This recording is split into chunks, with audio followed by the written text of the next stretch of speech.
Mr. Chair.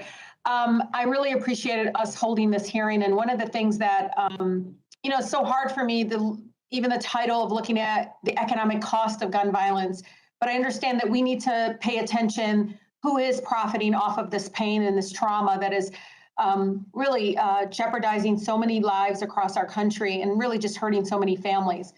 These costs, as we all know, have been felt particularly among our children, specifically those that are our child age, school age children. We all know that education is by far the largest category of municipal bond issuance in our country as well. As mass shootings have increased, our education dollars have been increasingly funneled towards school security rather than investing in our teachers or our students. And in 2021, Mr. Chair, the so-called school security industry made $3.1 billion.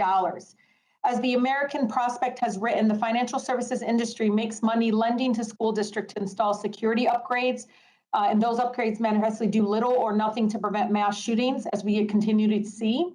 And they make more money lending to companies that make AR-15s, the weapon of choice for mass murders of children, the same companies.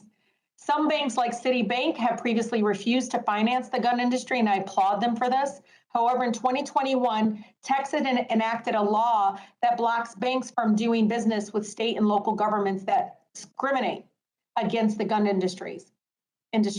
Texas has the largest municipal bond market in the country. And in response, Citi stated in 2021 that it did not have a practice, policy, guidance, or directive that discriminates against firearm entity or firearm trade associations. So, Ms. Bird-Sharps, do you think that laws like the one enacted in Texas are intended to have, a negative effect, particularly in the municipal bond market? And what message is the Texas law sending to banks like Citibank that have taken steps to limit their exposure to gun industry? Thank you for your question. I would say that in the work that we've been doing, the message that is sending is that businesses can't take a position in terms of contributing to reducing these costs that I just spoke to today, and it's critical that institutions, that all of us, not facilitate high-risk transactions, including, for instance, sales of assault weapons and weapons of war to young people, et cetera. And I think I was going to say that working on gun violence prevention is a hard topic, but I think the hopeful news for me is that we do know research is increasingly pointing us in the direction of policies that do make a difference, and of practices. Of the business community as well as of local people that can reduce the kind of injuries that are so costly to our society. Yeah, no, I think the responsibility that we're talking about in this committee on the financial service industry, they do have a role here.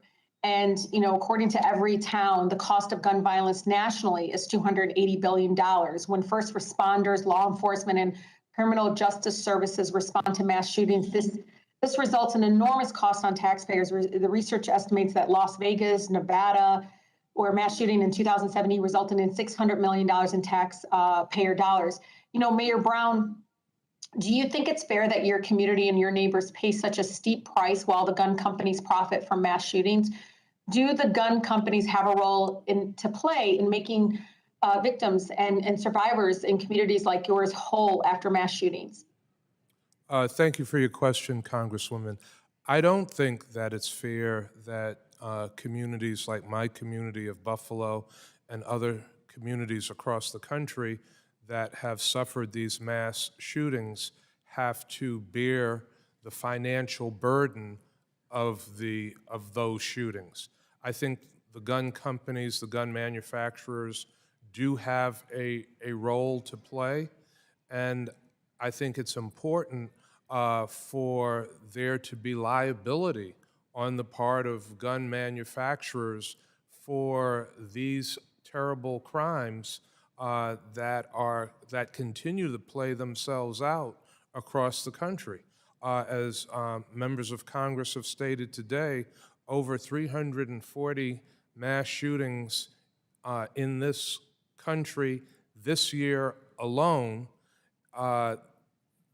the financial consequences are devastating to communities, and I believe that gun manufacturers do have a role to play. They should suffer liability for these crimes that are being committed in our communities. Thank you, and I yield. The gentlelady yields. The gentlewoman from Iowa, Ms. Axney, is now recognized.